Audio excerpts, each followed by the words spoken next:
Hello, my friends, and welcome back. Thank you very much for being with me again today.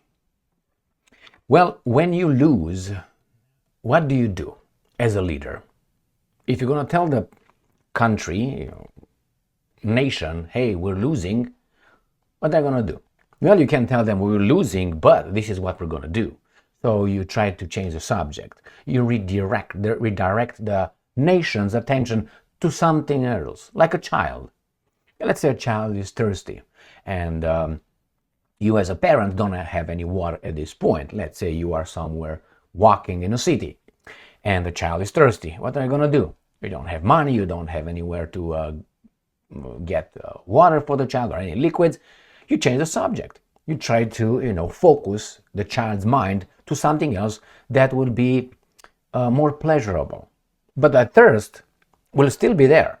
So the organism will still need that. You didn't fight it. You just fought the mind into diverting from the real problem to, telling some fairy tale stories to the child. So this is partly how I think these guys in Ukraine solved the problem with the thirst, which is the Russians are advancing in Ukraine big time by telling them the fairy tale that will have no end, nothing, in Kursk and in Belgorod Oblast.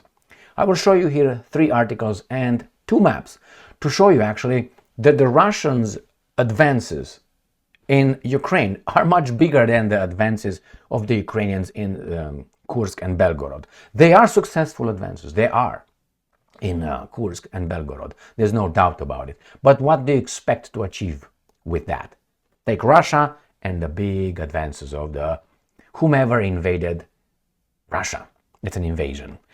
In counterattack, in self-defense and so on, but still you invaded the country.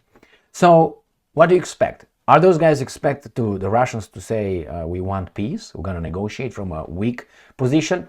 These guys seem to suggest that that's the goal.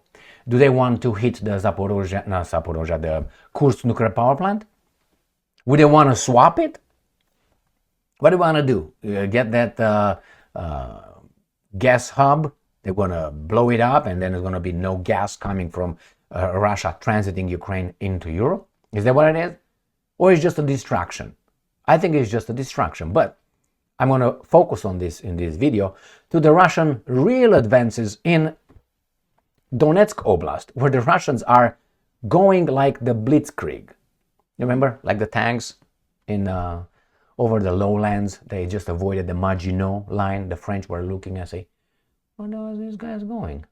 Hey, you have to come to the line here, fight." Oh, they're going towards Paris. Jesus Christ. So, let me show you. I will have 3 articles and 2 maps. First article. This is from yesterday, August 16, 2024. Russian forces push for tactical gains. Tactical. Remember, this is the new voice of Ukraine, so these are Ukrainians. They can't be too, create too much panic. Russian forces push for tactical gains in Donetsk Oblast despite Ukraine's Kursk incursion. This is according to this Institute for the Study of War. This is a think tank from Washington, D.C. that I spoke about many, many times. In charge of this are the same guys in charge of Ukraine and the United States of America and France and Great Britain. And it's a person who's married with the guy Keegan. And Keegan, his brother, is with Miss Victoria Nuland. So Victoria Nuland from U.S. State Department is sister-in-law with the person in charge of the Institute for Study of War. So you got that? It's all belonging to the same group. You remember the eternal victims? All right, that's the way they are. So that's why these guys are not an institute for the study of war, are just the one that the Ukrainians have to use to propagandize their people and us to a certain extent. Russia keeps relatively high pace of offensive in Donetsk Oblast, demonstrating that military command continues to prioritize advancing in eastern Ukraine even as Kiev challenges the Russian forces in Kursk Oblast. That's not going to have any result, like a big result. That's my assessment on that. The US-based Institute for the Study of War reported on August 16. The Russian troops continue their efforts to achieve a tactical encirclement of Ukrainian troops southeast of Pokrovsk. I will show you where Pokrovsk is. They're going to show us here, and I'm going to have 2 bigger, beautiful maps.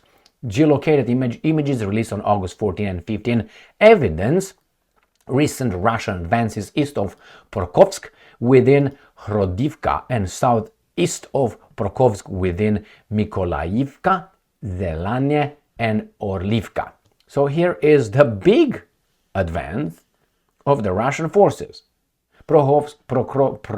Pokrovsk is right here. This is where the Russians are. Hrodivka is right here. Mykolaivka is right here. This is where the Russians attack, and they are advancing. So let's look at the map, bigger map. This is the map of Ukraine, so you know where things happen. So here is Kursk, Belgorod. This is where the Ukrainians are doing something. The Russians obviously do not report any advances on this map coming from Sputnik. Hello, but they report their advances right here in Kharkiv, Kharkov, and obviously here. But this is in Donetsk, which is right here. See Donetsk here? This is this, where the Ukrainians are actually losing ground, and this is these guys call it, whatever it is right here. This is the attack, but I have another map. Remember, these guys are always late, especially during the weekend. This is Sputnik with their maps, so they don't update it. But hey, I have this map right here, and this is updated on 17th of August right there. So Pokrovsk is right where my strong hand is, right here. So here is Mirnohrad.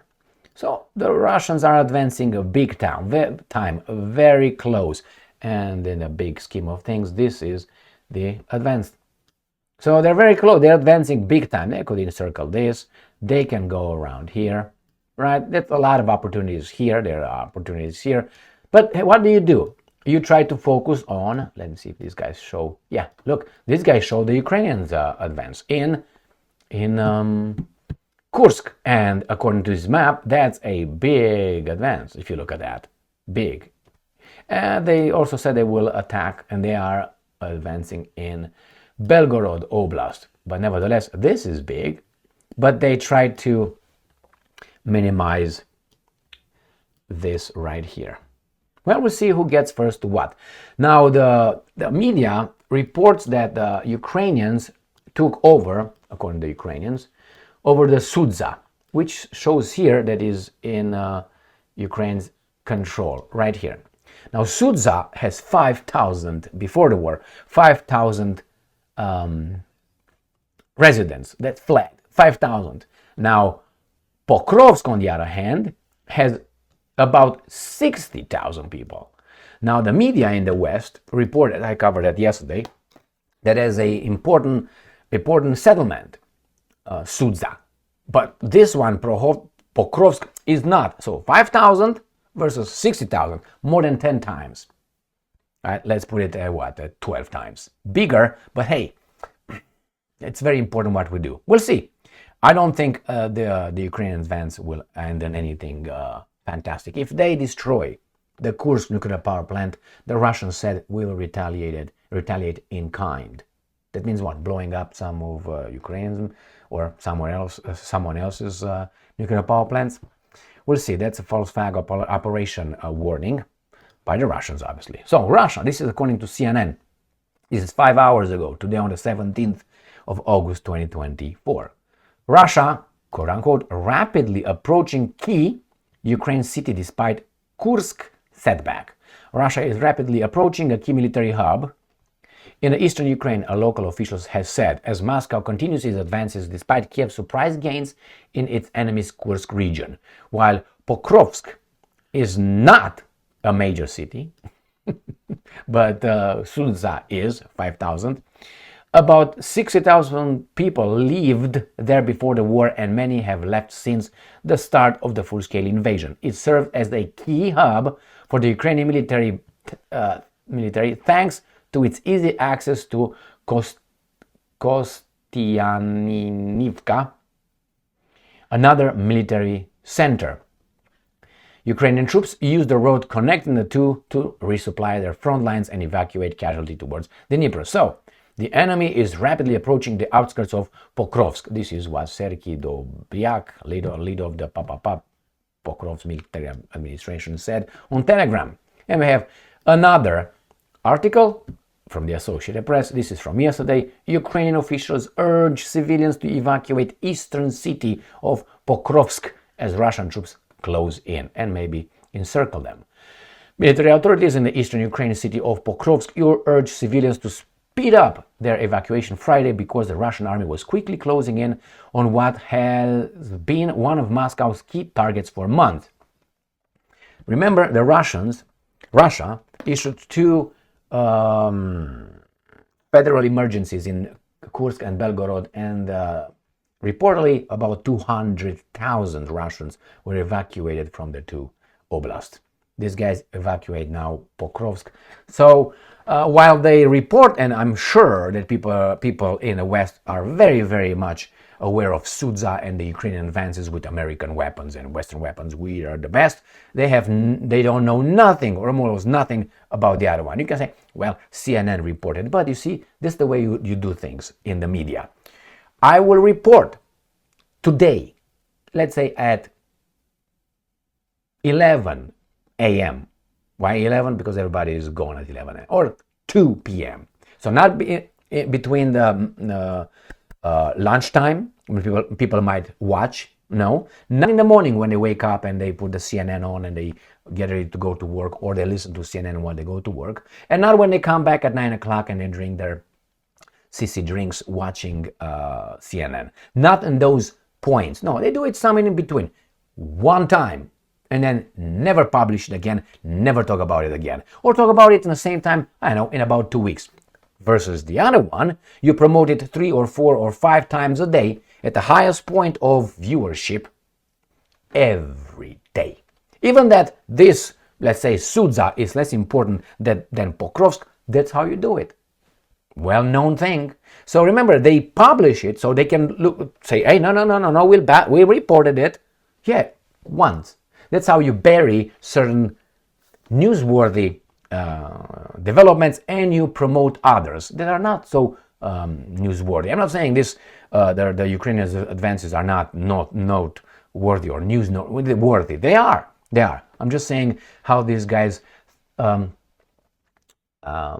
they decide for us what we should be focused on and what is important to us. And they decide that. Let's say nobody cares about Sudza. They will make it that we hear only about Sudza. The only available is Sudza by the operators. The same with music. If you want to promote one garbage kind of music, you just do that. And you don't promote the other ones. And you say, well, I mean, you're going to lose money. No, because you eliminate the competition. How many important radio stations, how many studios were in the past when they created? And then everybody likes that kind of sound. Why? Do you think that's natural? No, it was manufactured. They change your culture. How and whom? They don't like you.